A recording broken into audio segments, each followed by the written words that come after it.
Hello and welcome to MVP, the Master's Voice podcast on Mediabrief.com. I'm your host and friend Pawan Chawla, founder, editor of Mediabrief.com, and today I am truly very happy because a medium that I have truly loved and grown up on and still enjoy and still look up to, especially on the credibility side of things, print publications, newspapers, magazines, is what I'm going to be talking about, probably mainlining on with my very special guest today, an amazing expert with more than 30 years of experience, leading one of the finest companies in print across the country, the largest one actually when you look at the English publications. This, my friends, is my friend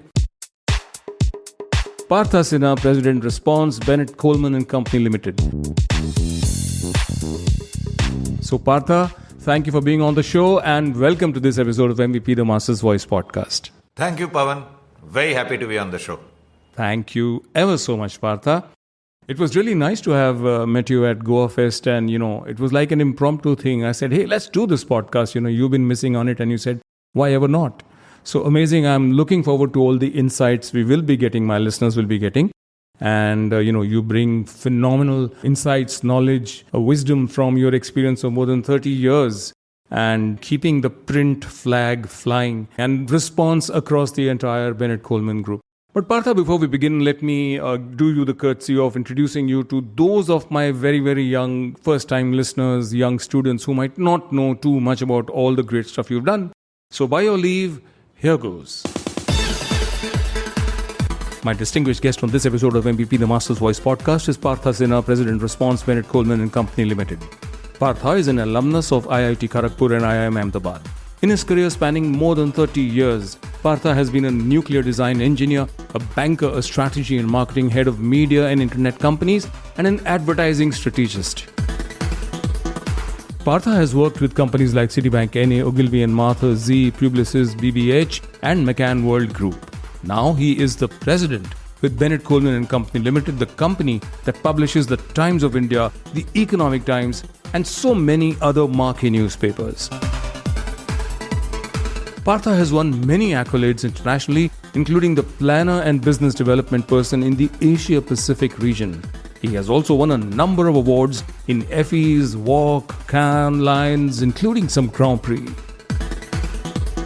On the personal front, Partha is a voracious reader, an ardent Arsenal fan, and loves listening to Hindustani classical music.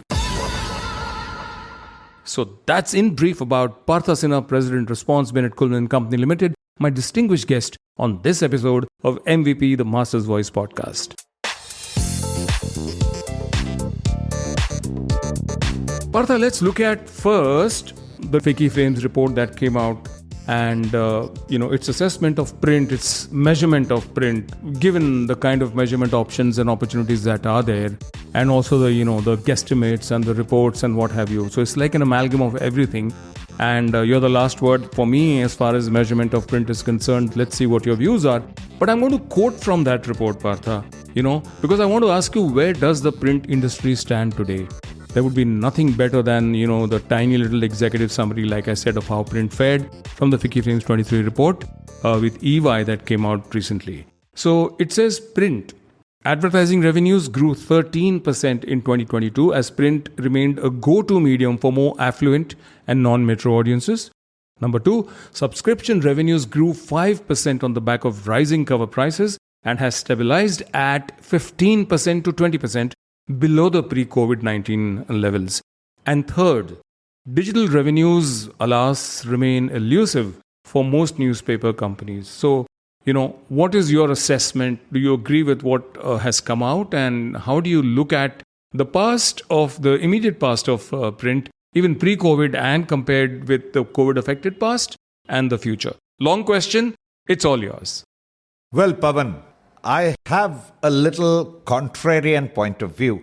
Contrarian not in terms of the numbers that they're showing, but the way the reports are put together. Because, to start with, I've never seen any of those predictions coming up next year and say that, yes, we predicted this much and what actually happened was this much. I've never seen that. So, I'm not trying to be uncharitable. I mean, I think they're doing a great job. But I don't have too much of faith in these predictions, number one. Number two, if you're talking about growth, last year's growth over previous year, of course, I mean, you don't have to be a rocket scientist to know that people will grow over COVID-affected year, right? I mean, there is a term in our friend circle for this, which is called no shit Sherlock. Okay, so I think that's what the truth is. Well, if they say that the print industry has grown by 13%, I don't know about the industry figure. I can only talk about us. We have done much more than double of that growth. Wow. So, yes, we have grown. I think subscription prices have also done well. Circulation recovery is good. So, I think print has come back to a bit of a stable place. Okay. We are having a lot of breathing space and being able to do things that we always wanted to do. Lovely. The same report that you just commented upon, that little excerpt says digital revenues alas remained elusive for most newspaper companies. And I know that if you look at the Times of India and Bennett Coleman and the entire Times Internet, which is an amazing amalgamation, consolidation of every property, something dot. So it's a microsite that leads and feeds into the mother site. And that's why you've always been in the top 20 across without any exception throughout the years ever since these ratings started coming out. So what do you have to say about skepticism on digital growth of publications?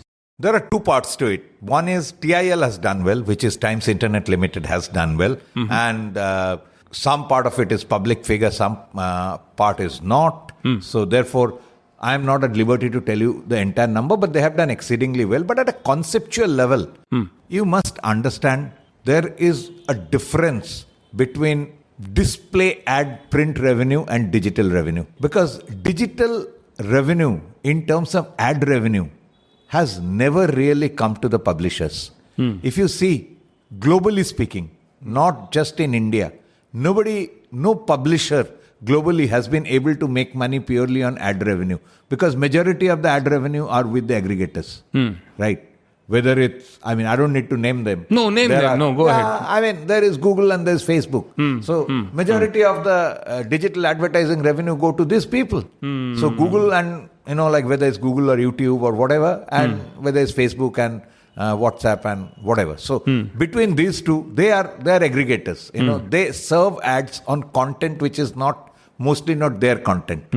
But content makers on digital, only small players make money because then they again go and sit on the aggregators. So we must understand the business model. Amongst the publishers, somebody who has seriously made money on the digital foray is New York Times. More than 60% of their revenue comes from subscription. In India, get somebody to pay for content. Especially on the internet.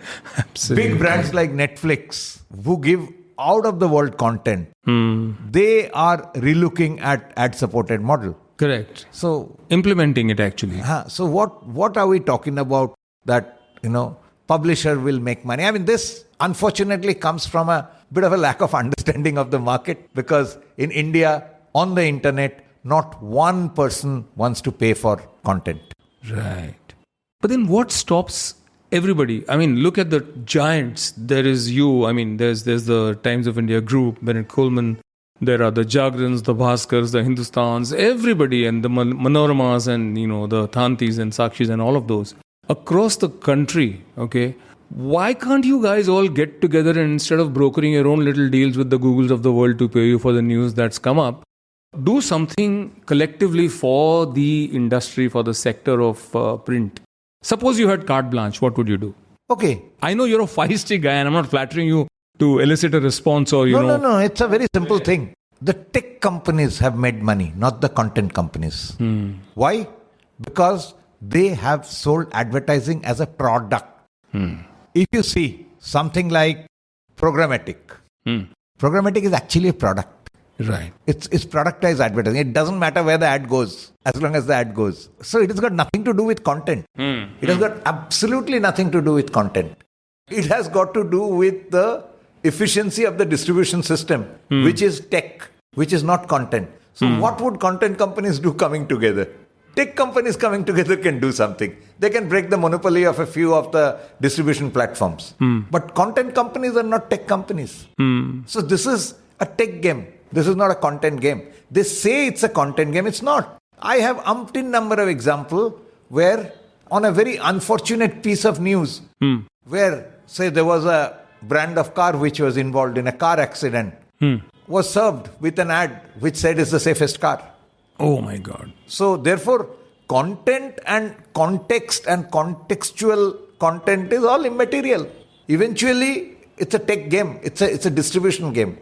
Correct. On a print publication also, just after the very, very tragic Odisha accident, beneath the 8-column spread was something where two very happy young people were shopping and stuff. That's okay. But we will not put an ad of a company which talks about train traveling is safe. So that's the difference. Here I'm talking about the brand which was in question in that accident had put out an ad which said that brand is the safest. So which means content is immaterial. As long as there's some eyeball which is real or could be imaginary eyeball, ads will be served. Many times is imaginary eyeball. We know the bot question.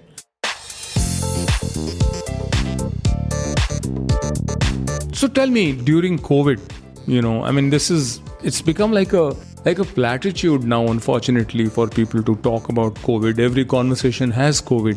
But let's face it, I would actually miss the times, and then I would go on to digital to see what was happening, because there were no feet allowed on the ground, no wheels were supposed to be turning during the fiercest lockdowns that actually helped Indians and kept us safe. So during those darkest of dark times, the entire print media was badly hit, with perhaps the English publications suffering a little more than the rest. But now they are back and running. But hark back on those dark times. What did they teach you about so many things in life, on the professional and the personal side, and for print? Okay, I will go back a little to my personal journey. The first day of my working in Times of India group was the second day of lockdown. So I joined on 24th of March 2020. There was zero newspaper, there was zero revenue. So it did two things to me. One is very simple. It can only look up. It can't go below this, right? So I was very comfortable with the idea saying, nothing can be worse than this. So we need to figure out what to do from here. Second is, it also gave us the time to pause and see if whatever we are doing, we're perfect, or we want to change something, we want to recast something. I mean, we keep saying this. It may sound a little, cynical or maybe not so emotionally gratifying. But the truth is, COVID was a bit like McKinsey or BCG. Because they keep telling what to do. Eventually, most people don't implement. But in COVID, we had to. There was no choice. Nobody told us what to do. We figured out what to do. And therefore, when we came back, not only we came back with all the top line, but our bottom line became much sweeter. So I think personally for me, it was an accelerated learning. Okay. What I would have taken maybe 6 months or 8 months to learn in print business, I luckily understand the advertising ecosystem. I understand the brand ecosystem. This was the first time I was working in a print company. So it would have taken me maybe 6 months, 8 months, 1 year to learn all the ropes. It took me maybe 6 to 8 weeks. Wow. It was accelerated learning. We didn't have a choice. I mean, I had to do it. All of us had to do it. And eventually how we came back out of it, we did many things which are absolute common sense. And second is, we also felt that COVID and our absence have actually increased our power. Because what was happening was, the stuff which was coming to you through your handheld devices, majority of the time was fake. Right. And people started understanding it. So people started understanding, so therefore what is the value of a newspaper which has a bunch of people who just do the research to make sure that things are authenticated. It is 100% credible news. Veracity is very critical. Absolutely. And therefore brands also realize that if you have to be in an environment veracity is critical. Brand safe and brand suitable environments also. I mean, at such times, it's not so much about the brand as it is about the principle of the thing, Absolutely. And print truly has been very, very credible across. So that's really nice. Okay, let's talk about what ails or impedes the print industry's efforts to bounce back and grow stronger. And I say this not from the perspective of a solid market leading giant like your group, okay? You can talk about that too.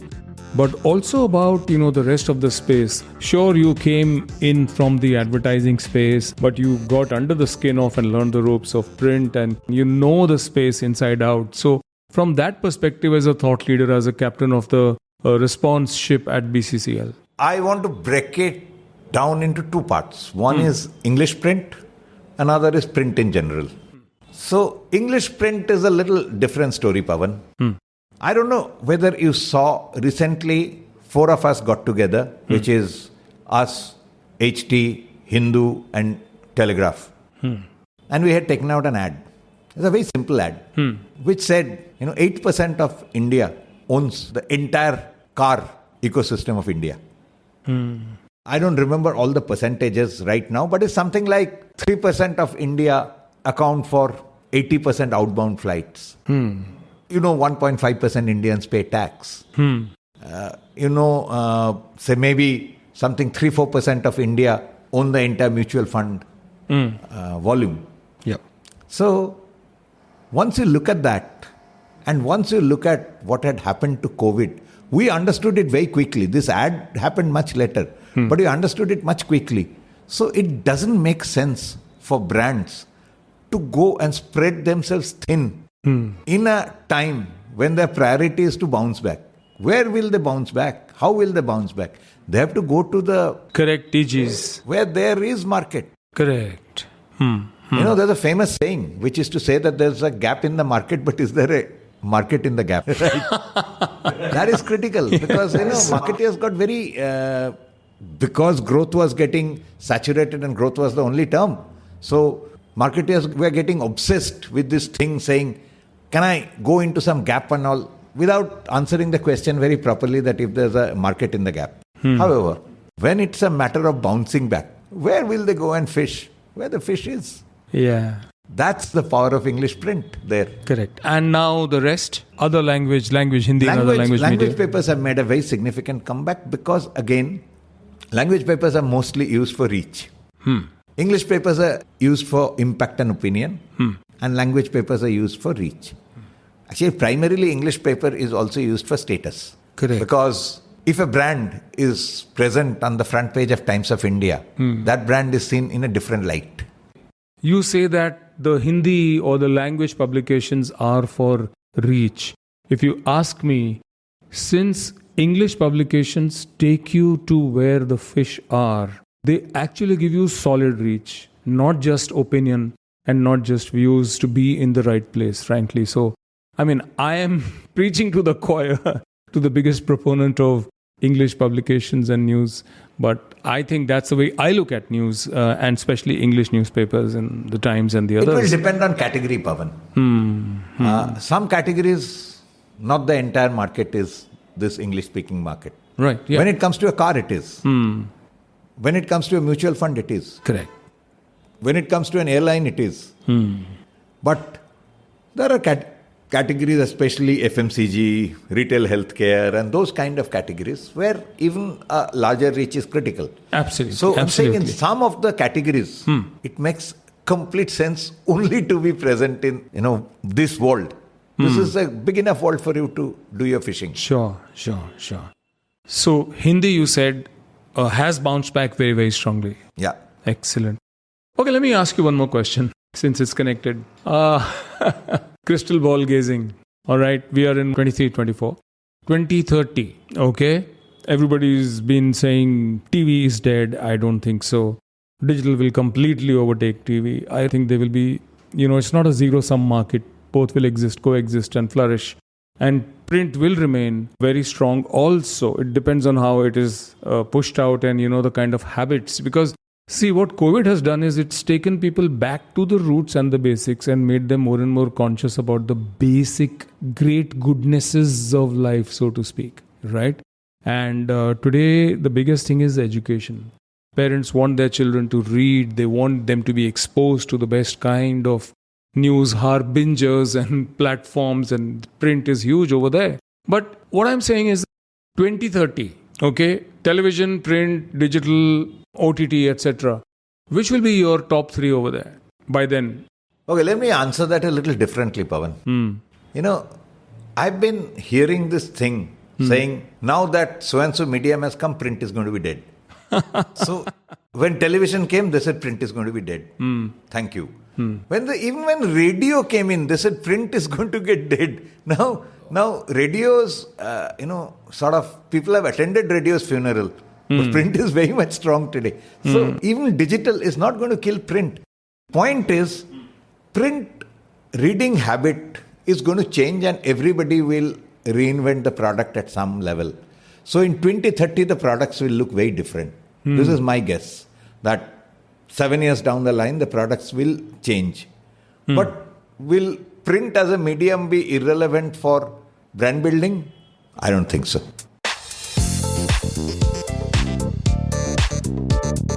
In the world of digital-first brands, Partha, what is the future of legacy media like print, television and outdoor? This is an extension of what I just asked you. What do you think about that? Give me the bigger picture from your perspective. This digital-first brand is something I don't understand. They say that people buy my brand in digital, so I need to be present in digital. Following the same logic, Unilever should only be present in Kirana store. Right? I mean, this is the stupidest logic I've ever heard. Now, this is an interesting point which we have been debating in many international forums also. In the world of digital, what has happened is how, when, etc., or who, etc., has become far more important than what. So you are very good at reaching me when I'm going home, at whatever, like all that research is perfect. But what you are telling me doesn't motivate me, doesn't change my opinion, doesn't make me interested in your product. Then what am I supposed to do? You have caught me, great. You are a source of irritation then. The point is, there are 2 parts to any purchase. One is what I loosely call desire, the other is called distribution. So I need to look at that red Mercedes and drool over it. Then only it's important for me to know where I get a discount and where I can do a test drive. So that is distribution. Digital has done a great job in distribution, and as digital is becoming more and more efficient, the price of that should come down. So therefore, investment in digital should actually come down going forward, and desire building should come up. Digital as a medium for desire building is very, very poor.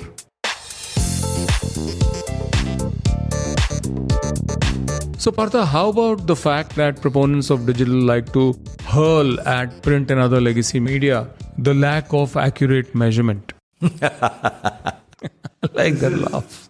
This is another joke. What are you measuring? Your internal parameters. How many times people are clicking on it, 3% click through, 2 seconds time spent. What am I supposed to do with that? It's not measuring what is happening to my brand. So, attribution modeling is still pathetic. In most cases, there's hardly any attribution. So, if I keep on measuring my internal thing and keep telling people this is the most important parameter, then what am I measuring is the internal efficiency of that medium, not the external efficiency, as in whether it's getting linked to my actual brand scores and my actual desire to buy and eventually changing it to my behavior. So if that is not happening, then what exactly are we measuring? And the second funny point is, the problem with measurement is, what can be measured is what gets done. So people don't do new things. People don't experiment on things. And that is the bane of marketing. Marketing is so cookie cutter today that the biggest thing on the so-called digital marketing is at the end of the day discount. So brands have become so commoditized, so people are looking for who is giving the bigger discount. And in the measurement also, like you mentioned, it's more about the impressions. Impressions what? There was an opportunity to see, but then you did not engage, you did not convert. Even if I find the engagement method, what will happen? how it is getting translated into the marketplace is not what is getting measured most of the time. Correct. And second thing is, you are right. Because today, all mobiles have camera. So if you're serving an ad to me, it can easily find out whether I'm looking at the ad or not. Correct. That data is never published because they don't have the guts to publish that data. It will be so pathetic. The engagement level will be so pathetic that they don't have the guts to publish the data. They will never. And Partha, not a single OTT platform today opens itself to measurement or verification by a third party. I mean, Netflix just started its AVOD and it has got integral AdSense and double verify to come in and say, okay, advertiser, this is the kind of measurement. That's really nice. But nobody else, absolutely no one else across SVOD, etc., has any data that can be sort of double verified from outside. So where is the veracity, where is the sanctity and the credibility of the claims that are being made? Pawan, why are you blaming the poor OTT players? They get only a small percentage of the advertising. Let's talk about the big brands who get 15,000 and 20,000 crores from this market. They don't give a third-party measurement. Their all measurements are internal. And they come and make a presentation saying, was this campaign successful? Now, you paid money to me to run a campaign. After that, I will come and make a presentation to you saying the campaign was a failure. Are you kidding me? Yes, all about perception and small mom and pop shops that are actually measuring and selling. I mean, look at radio. It's sold on perception. Poor thing is only, and such a lovely medium, frankly, but it's only measured in 4 metros. Ever since, I don't know, Adam. Yeah. I think somewhere measurement is overrated in marketing. Measurement is important. We must be accountable for what we are doing. But then we must measure the right things.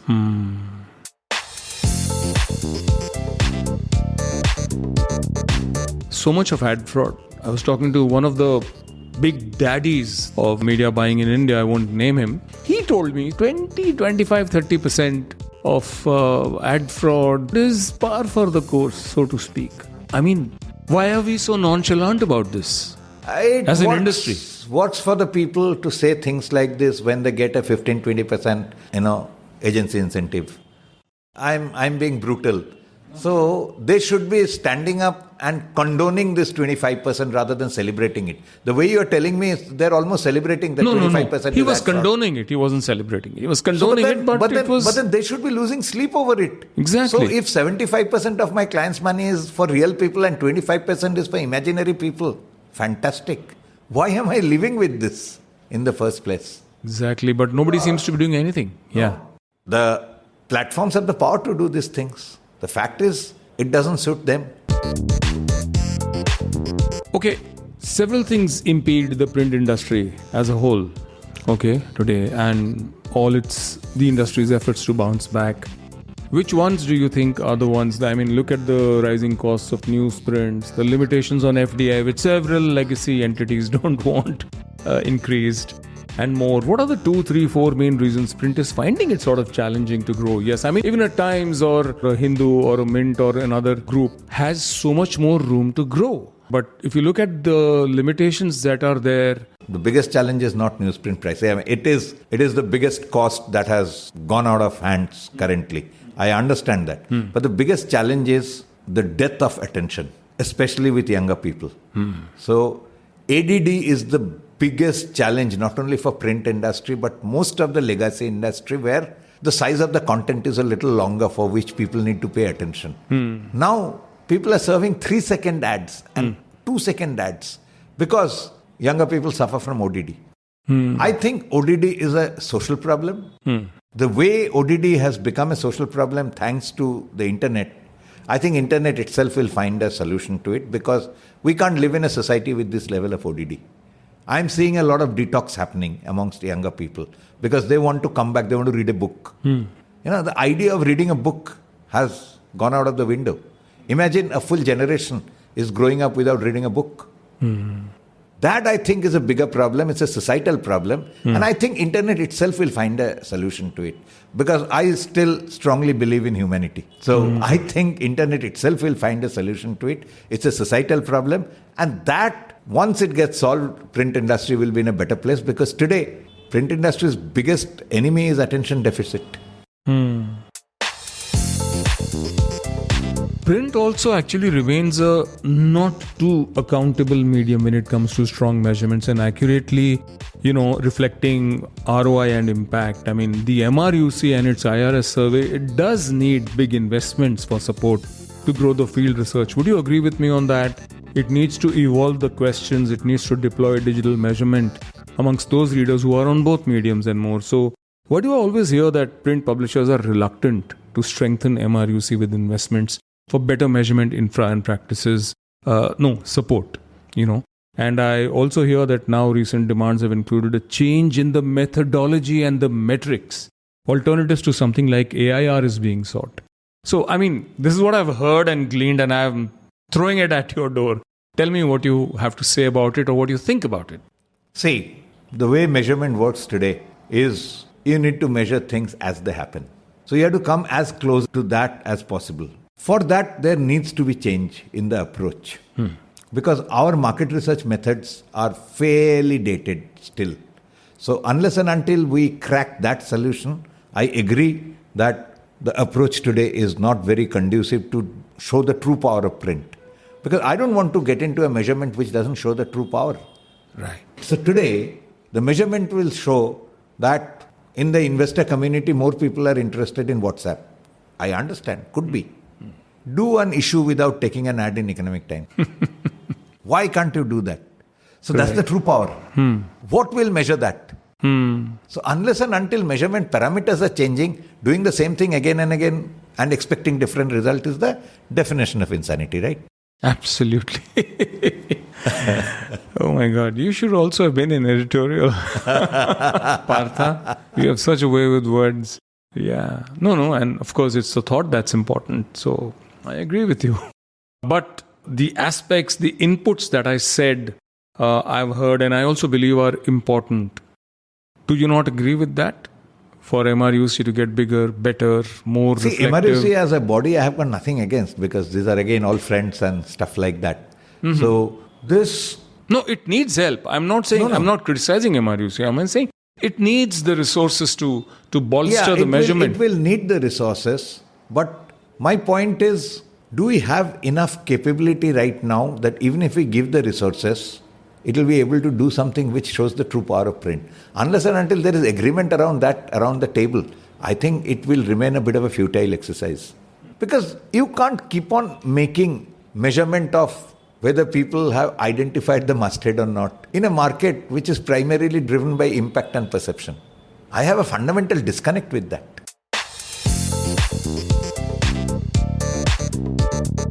One thing that I really liked was that innovation.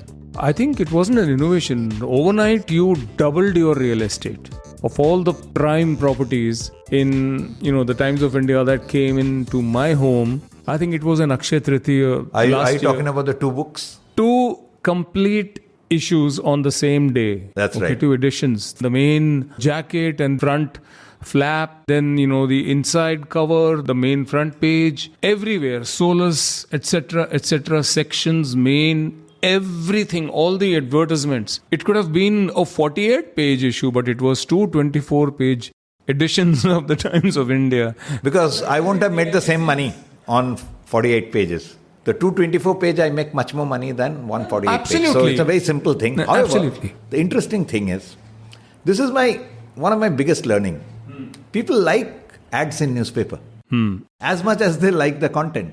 Sure. So the point is, when there's a jacket, especially a glossy newsprint jacket or something, people feel very good picking up the paper. So if I can give 2, it's great. Because we usually do it during festive days and stuff like that when there's a high demand. Because people are at home, people want to spend more time on the paper and people need to feel happy about it. So I think advertising is a very strong content in newspaper compared to other medium because there it's intrusive. In digital, in display advertising, you're looking for that little cross every time. Nowadays, it has almost become a cat and mouse game. That now they hide the cross. Yeah. So you kind of look for the cross is hidden, then again you look for the cross and finally find the cross and you feel satisfied. And the cross you won't come up. The cross won't come up for 5 seconds. Correct. And now best part is you don't know what the ad was. Or in television, that's typically the piss break.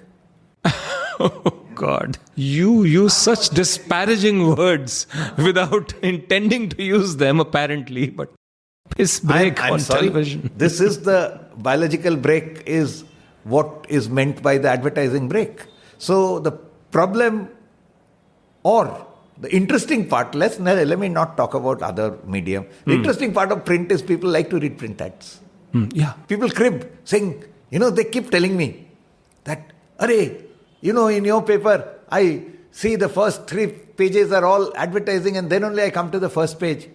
And then they say, the day there is not one ad or something, there is just a front page ad or something. They say, like Times of India is not looking that vibrant. And I said, okay, on one hand you complain because it's, I think, fashionable to complain. On the other hand, they don't like it when it doesn't have 2-3 jackets and stuff like that. So people actually like ads in newspaper. The Times always has had this philosophy. When HT was coming into Bombay, I remember many years ago, they apparently, from my reading and what I knew about it, was that they wanted to come and build a relevance connect. But somehow magically, a month or 2 before HT came into Bombay, the Times came out with a beautiful line that said, news you can use, which is relevant to you.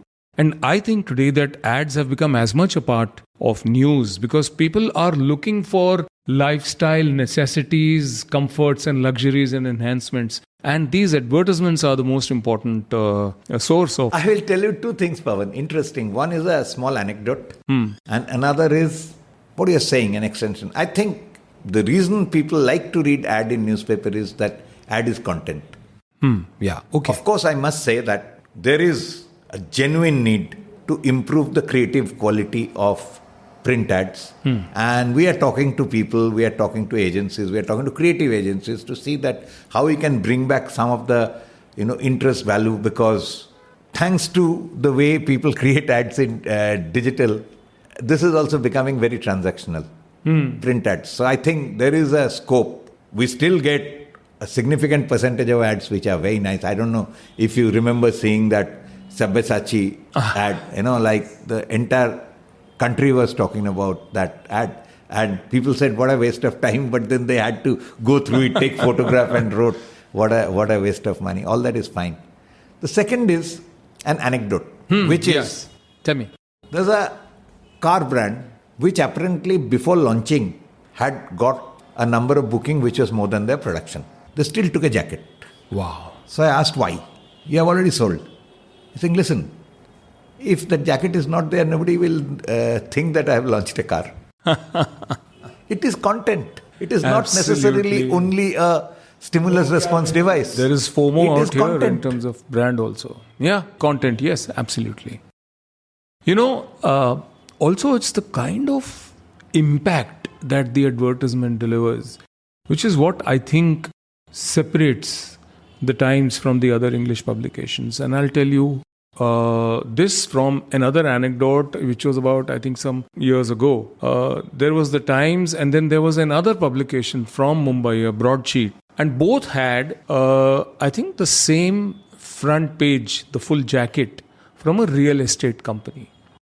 And I was talking to the marketing guys of that real estate company and they said, the Times costs us about 3 to 4 times that of the front page of this other nice big broadsheet, which is brought out by another television and print conglomerate. So I asked them, said, why does that happen? It has to be on the returns that you get. And he said, yes, for these big super HNI kind of projects, we get around 200 inquiries, which are very good ones, out of which 150 are serious ones, and from which we do make a lot of bookings. But from the other one, we get less than 1/4 to 1/5. So yes, it's the impact. And, you said about content and ads. There was another excellent paper that Anil Dharkar and Bachi were bringing out for the Times, which was the Indian Mumbai edition of The Independent, and then it became Metropolis. Lovely paper, so many pages, so much of content, but very few ads. And I think that really was what sort of was its undoing. So the editorial content and the advertising both have to be really, really strong. And how do you create a browser of a newspaper, which is nowadays in a medium which is purely follow-up? all news is broken. So There are two parts to it. News broken means what? How did you see the news? What was the veracity of it? What was the authenticity of it? Saying, have you got the complete news or have you got only a part of it? So, newspaper's responsibility becomes to give the full picture in a very succinct way, right? So, that's why even if you know the news, you still read. yeah. Like the... Something new, something related, something relevant and or important. if nothing else, is the best summary that is available of that news. Yes. So, yes. That unfortunate Odisha crash, the train accident. That little paragraph, that little graphic of how those three trains unfortunately collided. So, I will was always an amazing give you graphic. Yes. the best 2-minute read on a topic than anybody else. Yeah, that's true. That's one part of it. So we have become better and better at it. If you see our paper today, by reading that little piece, you will be more or less sure of what has happened. Absolutely. You get a very clear picture of that.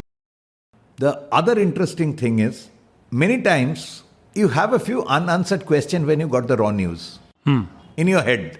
If as a newspaper I can answer those questions, I can kind of read my reader's mind and answer those questions, you will always come back to me. Absolutely. True.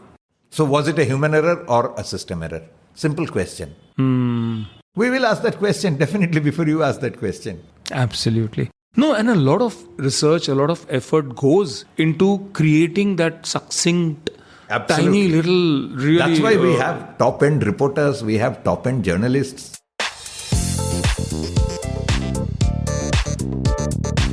Partha, the entire Times of India group, the conglomerate, BCCL, pre the news that recently came out, and there has been some divisions and all, and I won't ask you to comment on those because it's not right to do that. I mean, when the parents want to talk about it, they will tell the world. So I'm not here to spread conjecture or ask you to just comment on something. But I do feel that it was and still is the most strong multi-vertical platform and pipeline of consumer connect across the length and breadth of the country, across languages, markets and everything else. And if you look at the indiatimes.com URL, I just hope that somehow there is, it doesn't get split and, the microsites continue to feed into the mother, because then Times Internet really becomes even stronger. I don't know what's going to happen there. If you see, our group was always a very solid offering. Not only for the reader as the reader travels through different medium, but also to the advertisers. So, if we have to keep both the sides in mind, I think we'll have to continue to deliver value. Right. Our entire proposition is value-based. And I think we shouldn't talk any more about this, Partha, because let's wait to see what comes out. And it is still work in progress, I'm sure. And I sincerely hope that it's building in progress and not just work in progress. Yeah, sure. And it only has a lot of space to grow.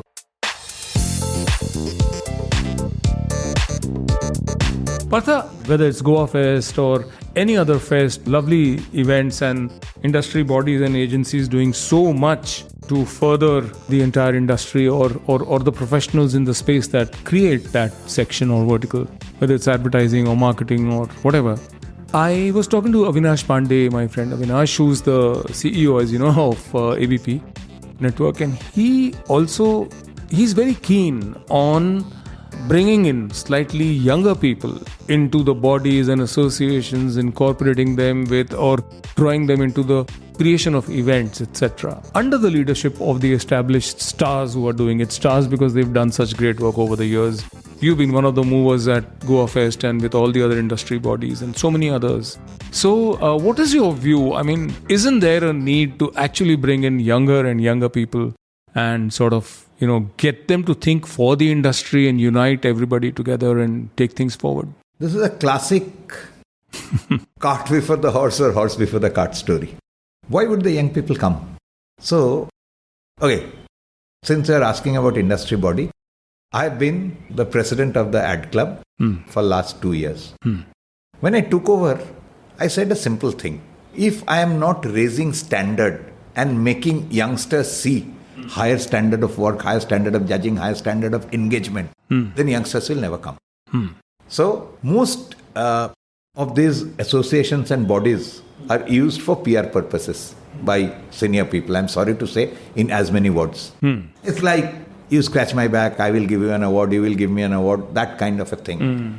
We said, no. We are here. If I'm giving this much of time, free of cost, this much of time I'm, giving in, where I do a very, very busy full-time job. Yeah. Then I might as well have a purpose. And the purpose should bring in younger people.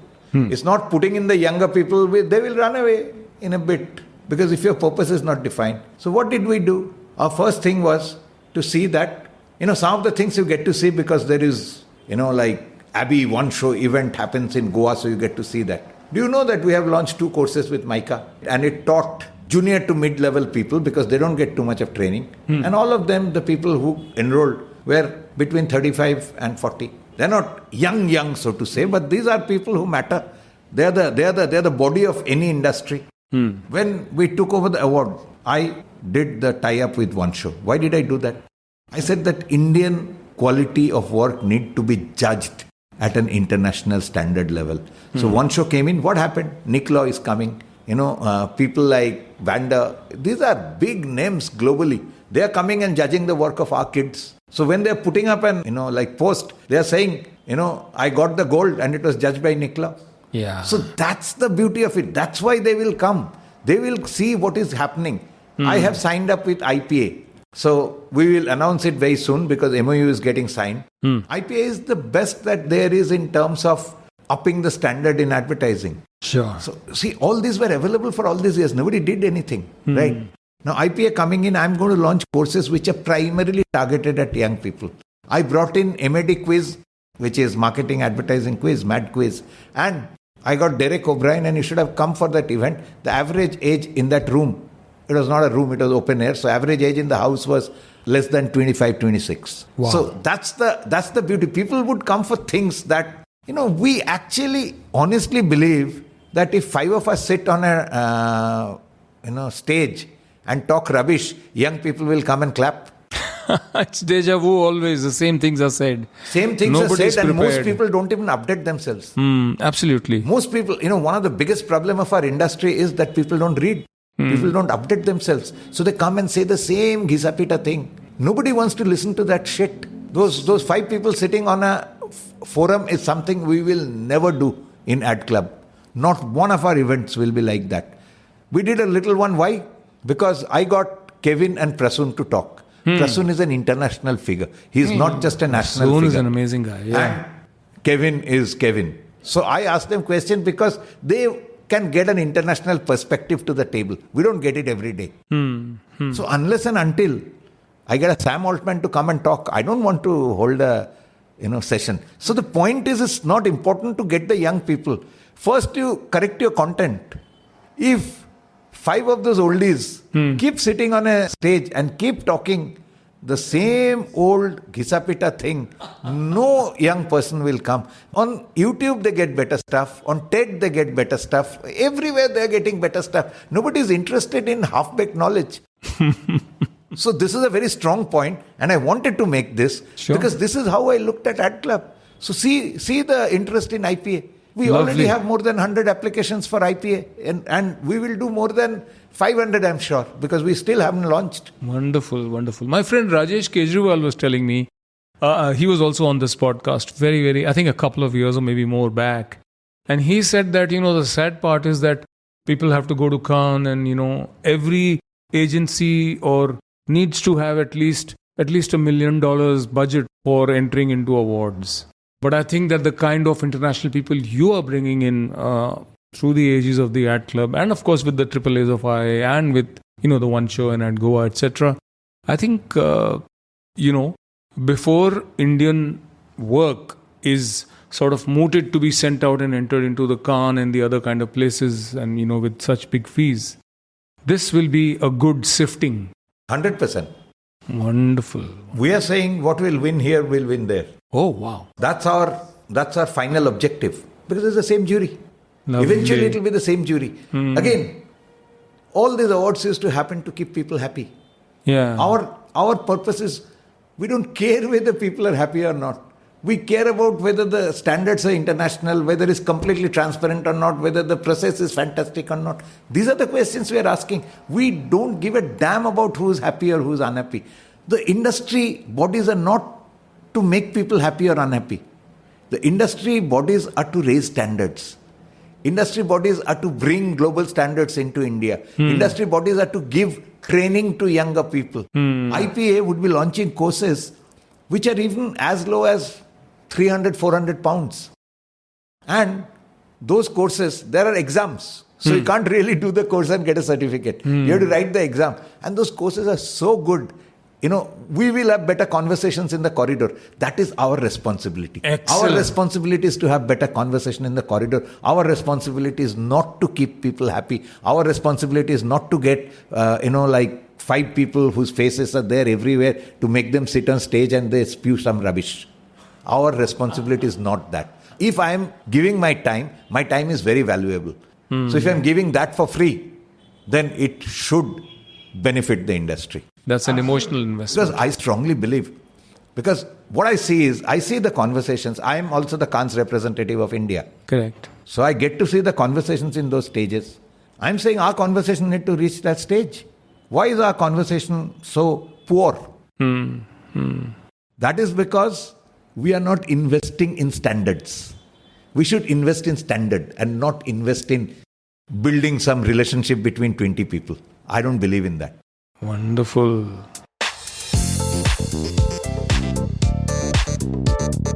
So, on the personal front, Partha, you are a voracious reader. And I'm in your office and I see all these lovely books here. And they seem to be handpicked. So, which was the last book you read? And you're also hugely into classical music. You told me about how you and Prasoon used to and still go out and, look out for the best classical concerts. You'll break your holidays or plan things around them. So tell me a little bit about that obsession. Of course, you come from the cultural capital of India, so to speak. But still, there has to be that personal fire also.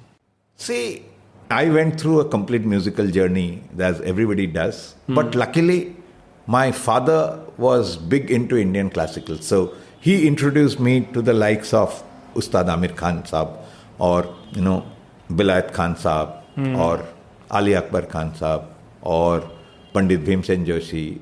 So, when I was a child, these LPs would play in my house. And I would find a lot of them mesmerizing. So when I grew up with that sense of music.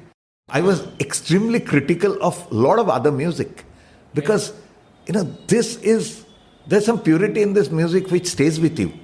And of course, I listen to a lot of jazz and I listen to a lot of rock. I went through a full phase of rock. I went to a college called IIT. And if you don't listen to rock there, you don't live there. So I lived my full life. Like I lived through rock. I lived through a little bit of pop. I'm not so much into pop. Lived through jazz, lived through some of metal, all that. And I'm not a Puritan in music, but I'm also a Puritan in terms of I need to buy into the quality of that music. So I'm not into Puritan about a genre, but I'm Puritan about quality. And so as I'm getting older and older, I'm getting lesser and lesser time to listen to music. So I think most of my listening happens to Indian classical, primarily Hindustan classical. I used the COVID period to start listening to, Carnatic classical. So, because it takes a little time, it's a very different, structure of music. So, slowly I'm getting there, I'm enjoying it. So, I think music is a bit of a love. I'm just giving an example. It changes everything. The mood changes the mood. So, you talked about Prasoon. I was coming back with Prasoon from Goa. And we are sitting and talking. We talked about a lot of stuff. We are sitting next to each other. If we meet each other in a flight, we request other people to change seats because we are very good friends. So when we got down to Bombay in the car, I played one piece and I thought he will like it. It's a piece called Lullaby from an album called Journey by Ali Akbar Khan. He asked me to play it some 4 times. We just kept on listening to it and we're so happy, and he was saying words are coming to my head, I'm getting imagery. I think music has that possibility, especially good music. Not every music is good music, let's not beat about the bush. Yeah. Not every music is good music. Many times composers don't even put in the entire effort to create something which stays with you. But when it stays with you, this is a composition of just sitar and tabla, but it stays with you, for how many hours? So a few days later, we are talking about something, and again that conversation came back saying, what a piece it was. So I'm saying that music has that power. Music has that eternal power. And having a very good hobby, something that you're passionate about, actually helps you even perform better at your work, I guess, because you pay the same kind of attention, the same kind of devotion you show to whatever you do, whether it's for the entertainment and satisfaction of your soul or whether it's for delivery on the job. I think that same emotional investedness is, I think, what manifests. A few days ago, I don't know in which platform, they asked me to give a talk on something that I really love and how it has helped in my work. So, of course, I spoke about Indian classical music, and I played some different renditions of Yaman and, trying to explain points. At the end of it, people came to me and said that was a TED-level talk. Wow. So, I am planning to put it together in a nicer fashion. And there's a friend of mine who's a professor at ISB. So, he said that he also heard about it. He said, just put it together, do a 2-hour session with my students. And then I'm planning to put it together. It will be an interesting thing because I felt very good writing it. I felt very good writing that presentation. Lovely. So I didn't know that it was good or whatever. I just spoke from my heart, and everybody came and told me, they're saying, this should be spoken in TED. Wow. Amazing. So I think, yeah, it does help. It does help. I've never sat down and thought about how exactly it helps. What is the structural construct of that? When I started deconstructing, I felt that there are a lot of structural help also in my work. I've never thought of it in a conscious manner, but in subconscious it's happening. So, I have learnt a lot of things from ragas, which I use in my everyday work, and without knowing, when I started deconstructing, I said, God, it has helped me so much. And when I started sharing it with people, they were very thrilled. And of course, it had Yaman sung by Rashid Khan and Yaman sung by Prabha Atre, and so everybody loved it. So IIT Kharagpur engineer actually deconstructing the blocks of abstract in the human heart. My God, amazing. By the way, I was introduced to a lot of good literature and good music in IIT. I became a Jean-Luc Ponty fan in IIT. So IIT is a great place. Engineering is just a pretext. It's a lot of bright minds come together. Engineering is a damn good, what do I say? It's a gateway. So it's a JEE, you write the JEE, you get into that place. Doesn't mean that you want to be an engineer always. You maybe want to be an engineer, but one thing is given, that there are bright people over there. Bright people come together, a lot of interesting things happen. I discovered a lot of genre of music. Then, I became a fan of Samuel Beckett. I started reading Samuel Beckett in IIT. Before that, I never read Samuel Beckett. So when I came back, my sister, who used to study English literature, told me, I am supposed to read Samuel Beckett and make meaning out of it. What are you doing with Samuel Beckett? And difficult books like Molloy, Not I, those kind of books. So I was deep into it because we used to have discussions on that. Long debates on that. We missed classes for reading books. Wow. So that Amazing. kind of stuff. So I think IIT is a fantastic place. It has shaped me as a person. It has not just given me education, it has shaped me as a person. Lovely. I've really had a wonderful time talking to you, Partha. I could go on and on, frankly. Thank you, Pawan. It was good fun. So I've enjoyed so many insights, so much of stuff to ponder about, and not just about work and the business and the sectors and subsectors of what you do, what media, marketing, advertising people and bodies and professionals are doing and should do, but also about the beautiful things of life. So, a lot of insights. What did you think of our conversation today, Partha? I think it was a great adda. Pawan, I believe in adda. I am originally from Cal. So, the best part about adda is people who don't know what adda is, or people who haven't been to an adda, they think it's a waste of time. There's a significant intellectual component of an adda. After every adda, I've become a little richer. Oh, coming from you, that's a big compliment for me, Partha. That's the truth. After talking things get clearer in your head. You start thinking about a particular thing in a way.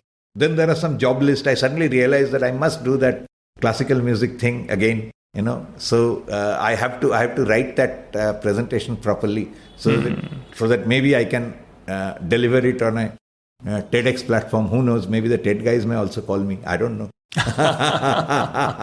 Something to look forward to.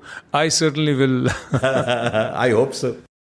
Okay, Pawan, before we sign off, I must say something. And this is not, I'm not trying to make you feel good. Pawan, you and Mediabrief doing a great job. Like Mediabrief is doing a great job. You are doing a great job. I do listen to some episodes of Master's Voice podcast. And again, confession, I don't get the time to listen to all. I think they're great. Hope I could add some value to your already existing great platform. Your platform is doing very well. I just hope that I could add some value. Absolutely. You're very gracious, very kind. And believe me, I got gold dust today in terms of content, in terms of the passion and forthrightness with which you speak and all the decades of shining wisdom. I want to ask you just one more question, Sure. And then I will thank you for the wonderful words you've said about Mediabrief and Master's Voice podcast. Go ahead, Pawan. So, among the greats in advertising, from the advertising world, whom I admire, is John Hegarty. And you've been with BBH for some time in your past. So, any memories of some great moments or some learnings or whatever, something that, has stuck with you and stayed with you? John is outstanding. I mean, I can't put it in words, the amount of stuff, if nothing else, the amount of inspiration I got from John. And at times, John has embarrassed me also a little bit. BBHs, what the three names are, Buttle, Bogle and Hegarty. I met Nigel Bogle and John Hegarty because John Buttle had left before I joined. He is one of the partners who had left. He was the planning guy. Now, I was a planner. I was a strategic planner. So, the first time I met John Buttle was in Hegarty's book launch in London. Hegarty grabs me, takes me to John Buttle and said, finally I found something who thinks like you. Oh, wow. So I was like almost trying to hide under the table or something and saying, he is comparing me to John Buttle. No. Obviously, I was like super embarrassed and stuff like that. And then we had an excellent session with John Buttle. He even offered, BBH people are outstanding. He even offered to meet me on a regular basis. He said, you are developing a style of thinking in your organization in India. You want to bounce off things. I'm available. Even today, I'm in regular touch with John. I think the last chat I had with John was in this INMA platform, International News Media Association. So you can take a look at that video. I mean, I'm asking your listeners also. We actually had a very freewheeling conversation with Mark was the anchor and me and John were the two guests over there. And I was actually quite surprised to see that John remembered some of the briefs I had created. Wow. So it was, and he made a mention of it. Wonderful. Like for a luggage brand, I had told that every luggage is about leaving home, right? But luggage should also be about bringing back. Wow. So nobody talks about what are you bringing back. Everybody talks about where are you going. So I'm saying that is one narrative.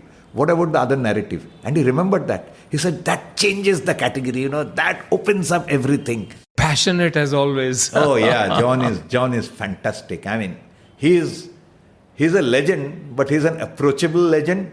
He's a lovable legend. And he's easily one of the most inspiring person I've ever met in advertising. Wonderful. He is definitely the best creative person I've ever met in advertising. Amazing. I loved every moment of interaction with John.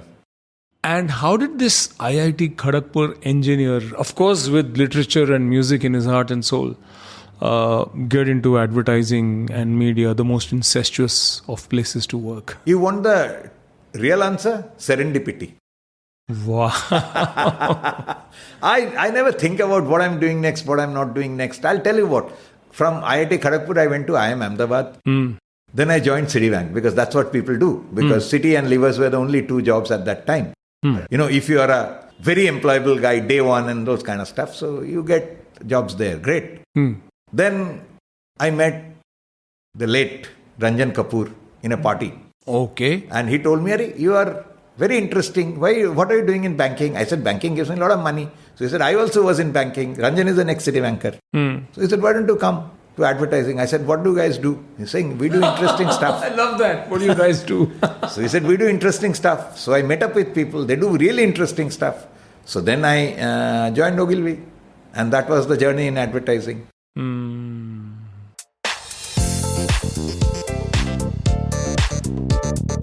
All right, Partha, thank you very much indeed. You've really given me a lot of time.